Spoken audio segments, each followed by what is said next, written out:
In the rock world, not many bands got as much love as AC/DC did.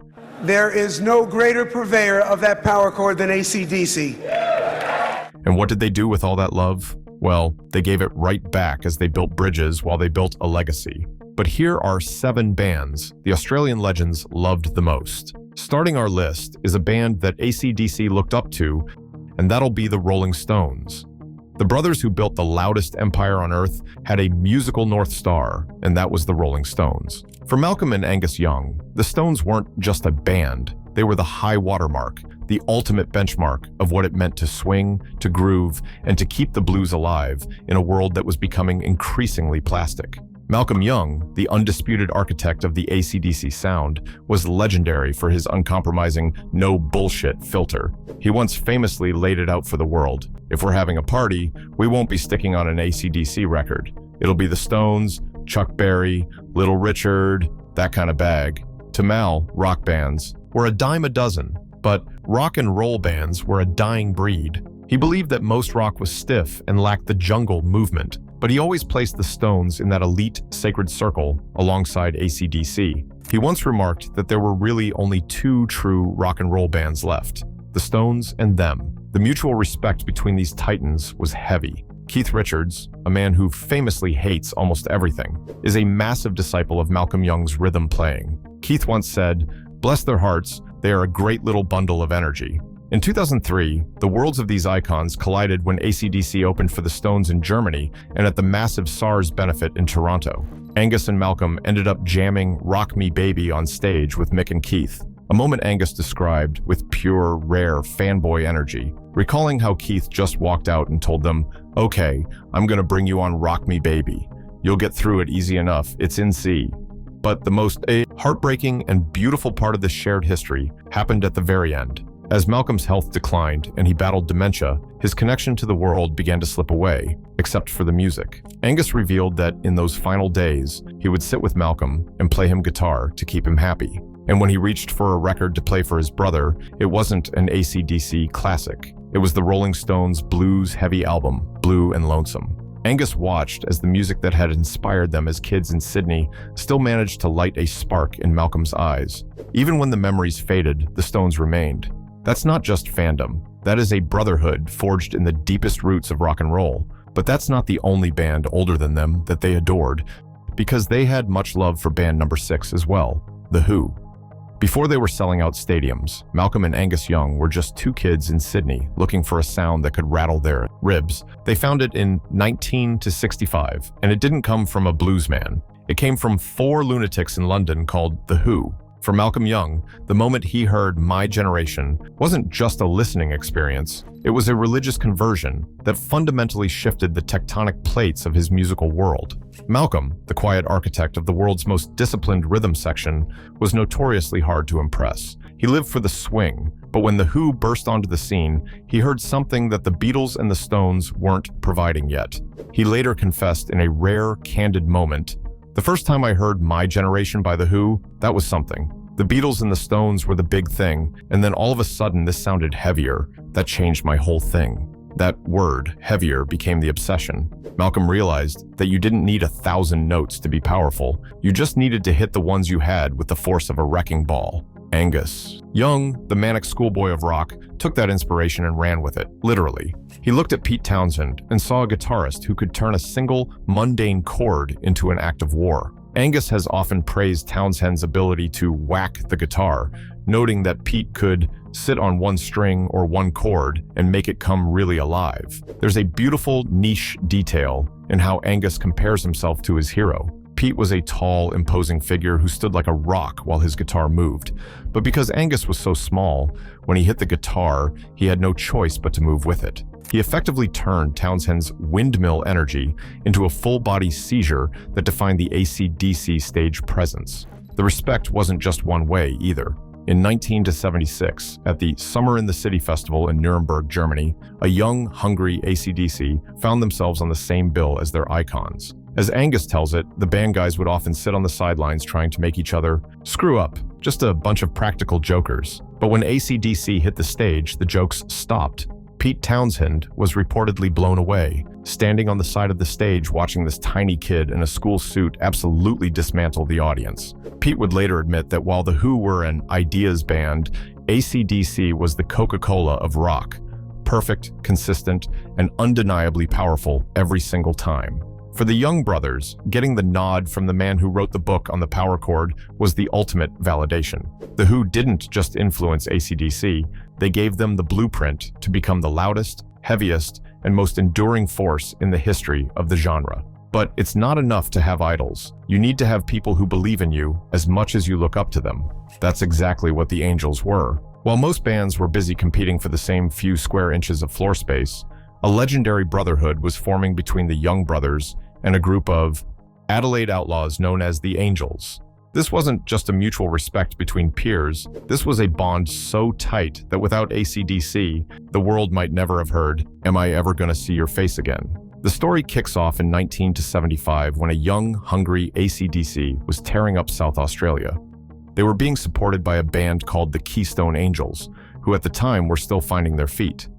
But when Malcolm and Angus watched them from the side of the stage, they didn't see a support act, they saw the future. Malcolm Young was so floored by their raw, riff-driven power that he didn't just give them a pat on the back. He and Bon Scott personally walked into the offices of their own production maestros, Harry Vanda and George Young, and told them they had to sign this band. That recommendation wasn't just a friendly tip.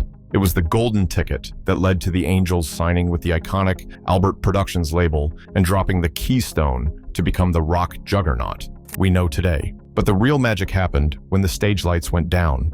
John Brewster of the Angels has recalled some of the most niche, superfan moments in rock history, describing how the two bands would spend their downtime together at the Australia Hotel or in the studio.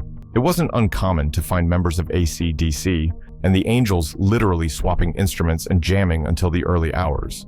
Brewster famously noted that they'd be in the studio while AC/DC was laying down the tracks for Let There Be Rock, and the cross-pollination of energy was undeniable.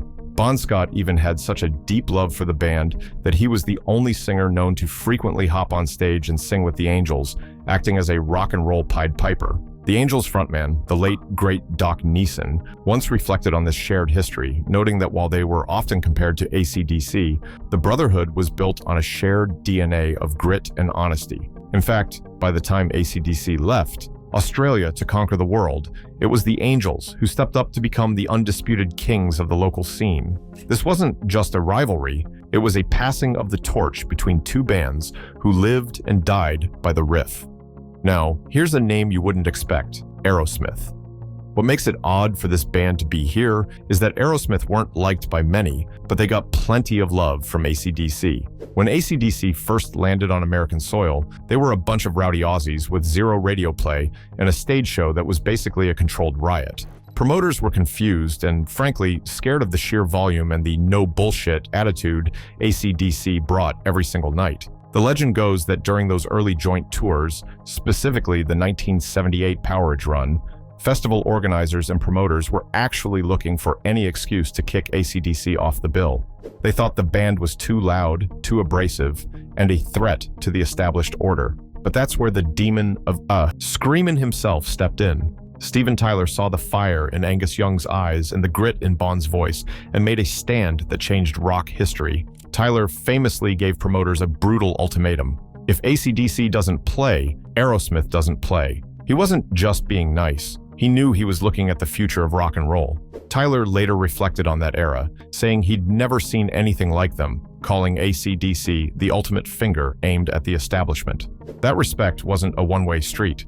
The Young brothers never forgot who had their back when the rest of the industry was closing its doors. Joe Perry has even gone on record calling AC/DC's Power Edge his favorite record, saying it perfectly distilled everything that I like about rock and roll down to its essence. This bond reached its absolute peak in 2003 when AC/DC was finally inducted into the Rock and Roll Hall of Fame. There was no question about who should induct them. Steven Tyler took the podium and delivered a legendary, underrated speech, describing the band's music as the sound of a two-car garage at 2 in the morning. But the real magic happened when the speeches stopped. Tyler joined the boys on stage for a staggering performance of You Shook Me All Night Long, and for a few minutes, the walls of the Waldorf Astoria were vibrating with the combined power of two of the greatest forces in music history.